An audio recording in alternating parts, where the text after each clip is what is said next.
Coucou, c'est Sarah de Business Passion Cuisine. Je te retrouve dans cette nouvelle vidéo pour te parler d'un sujet sur lequel on m'a récemment posé pas mal de questions, ce qui naturellement peut se comprendre quand on lance son activité, qu'on commence à commercialiser ses produits, qu'on commence à donner de la visibilité à son site internet, à ses réseaux, etc.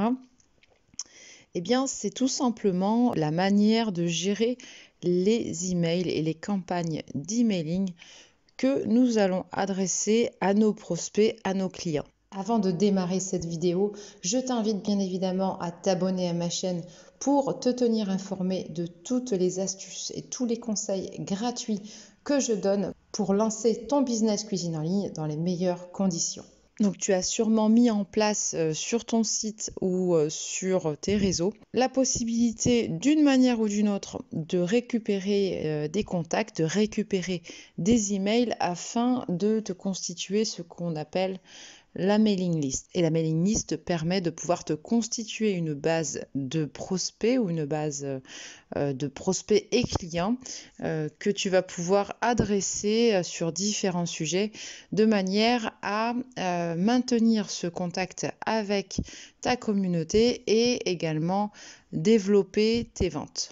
Alors, la question qui se pose le plus généralement, c'est quels sont les types d'emails que nous pouvons envoyer pour garantir l'ouverture de ces emails. Donc, le souci aujourd'hui avec la mailing list, c'est que malheureusement, la plupart du temps, ce sont des mails qui atterrissent dans un dossier spam ou dans un dossier courrier indésirable. Et ça, si on ne fait pas attention, entre autres, à son titre, à l'objet de l'email, mais également au contenu de cet email.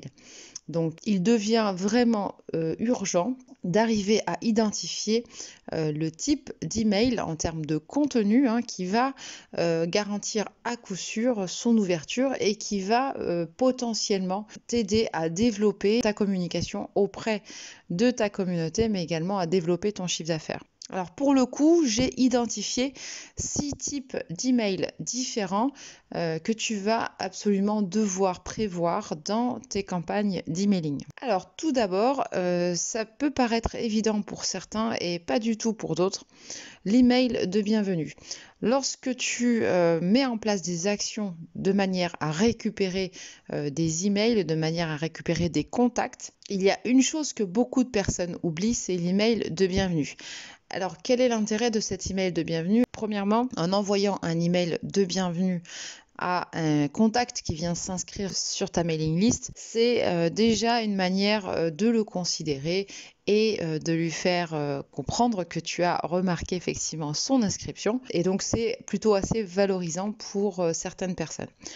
Le deuxième intérêt d'un email de bienvenue, c'est prévenir au départ de la fréquence d'envoi de tes emails, de prévenir également du contenu des emails que tu vas envoyer, du type d'email que tu vas envoyer, tout en avançant évidemment l'intérêt que ça apportera à ton contact de recevoir ces emails. Le troisième objectif d'un email de bienvenue, c'est d'indiquer clairement à ton prospect d'enregistrer ton email dans ses emails de contact de manière à ce que tes futurs mails n'atterrissent pas dans le dossier spam ou dans le dossier courrier indésirable. C'est hyper important de l'indiquer dès le départ sur ton mail de bienvenue. Donc ça, c'est pour le premier type d'email que tu pourras envoyer. Le deuxième type de mail, donc c'est un mail hebdomadaire. Et ce mail hebdomadaire sera composé de promos ou d'anecdotes, d'événements particuliers que tu vas bien vouloir communiquer à ta communauté. Et donc tout simplement qui a pour objectif de le tenir informé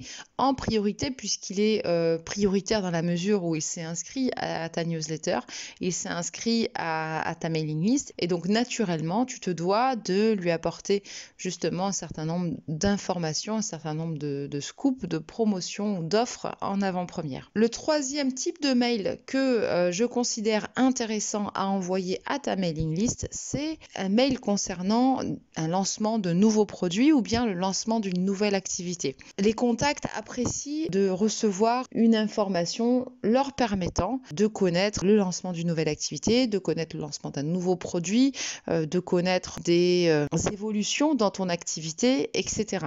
Donc ce type-là d'email est assez intéressant puisqu'encore une fois, il a pour but de gagner la confiance de ton contact et donc de le faire se sentir concerné par ton activité et par tes actions. En quatrième lieu, les emails de sondage. Tu as déjà naturellement reçu aussi un sondage de la part d'un organisme ou d'une entreprise ou d'une personne. Et c'est vrai que les sondages, c'est à double tranchant parce que tout le monde ne répond pas au sondage. Et c'est le type d'email qu'on ouvre et qu'on laisse de côté, auquel on ne répond pas du tout.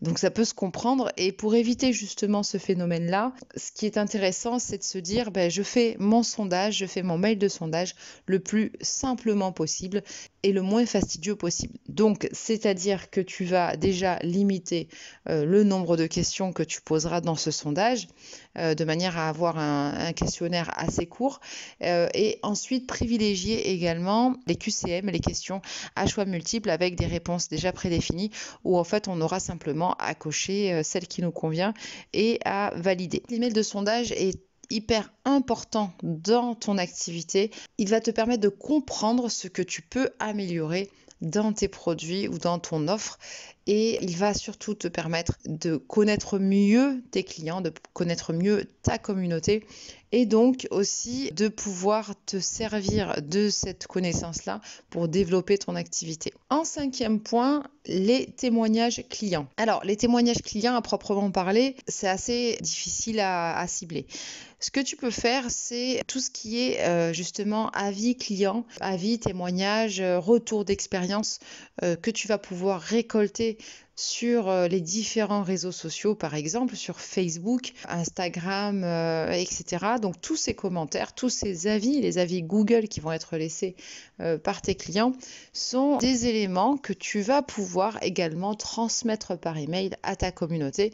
C'est très important de faire savoir à ta communauté que tes clients sont contents, que tes clients ont eu une expérience avec tes produits très satisfaisante, etc., etc. Donc vraiment, je te conseille vivement de faire partager ces éléments puisque les personnes qui sont dans ta mailing list ne sont pas forcément des personnes qui vont aller naturellement sur ta page Facebook. Peut-être qu'ils sont beaucoup plus présents sur un autre support.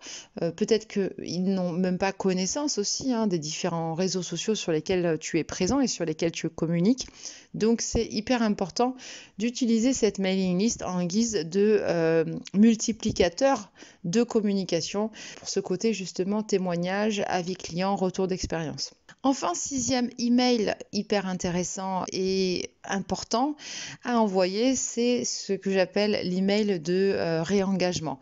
En fait, tu vas t'apercevoir que sur tes 1000 ou 2000 contacts sur ta mailing list, un certain nombre de personnes n'ouvrent pas tes mails et il est important justement, à condition d'avoir les outils qui vont bien, de pouvoir cibler justement ces personnes qui n'ouvrent pas tes emails pour leur renvoyer un petit email de réengagement et puis leur montrer que tu penses à eux et que quelque part tu sais qu'ils n'ouvrent pas tes emails et donc peut-être en profiter pour une petite offre, un petit échange personnalisé qui va te permettre de comprendre effectivement si ce sont des contacts que tu dois garder dans ta mailing list et à qui tu dois continuer à envoyer des emails ou alors si c'est des personnes qu'il va falloir supprimer. Même si c'est obligatoire de préciser aujourd'hui dans tes emails que tes contacts peuvent se désabonner en un clic à ta mailing list, et bien parfois certaines personnes ne le font pas et ils ouvrent tout simplement pas tes emails et donc c'est une manière aussi pour toi de retravailler ta mailing list et donc d'apporter un ciblage supplémentaire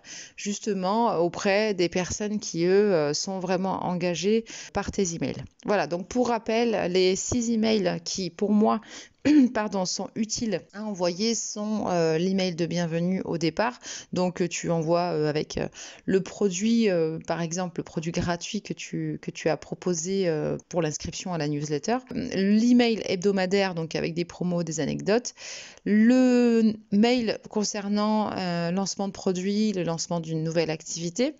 un mail de sondage pour en savoir un petit peu plus sur tes clients, un mail de témoignage et avis clients en retour d'expérience, et enfin un email de réengagement pour les personnes qui n'ont pas ouvert tes emails depuis un moment. Donc j'espère que ces éléments vont t'aider à travailler correctement ta mailing list de manière à obtenir plus de résultats. Je te dis à très vite pour une nouvelle vidéo et n'oublie pas, l'argent ne fait pas le bonheur, mais le bonheur c'est de vivre de sa passion pour la cuisine. À bientôt.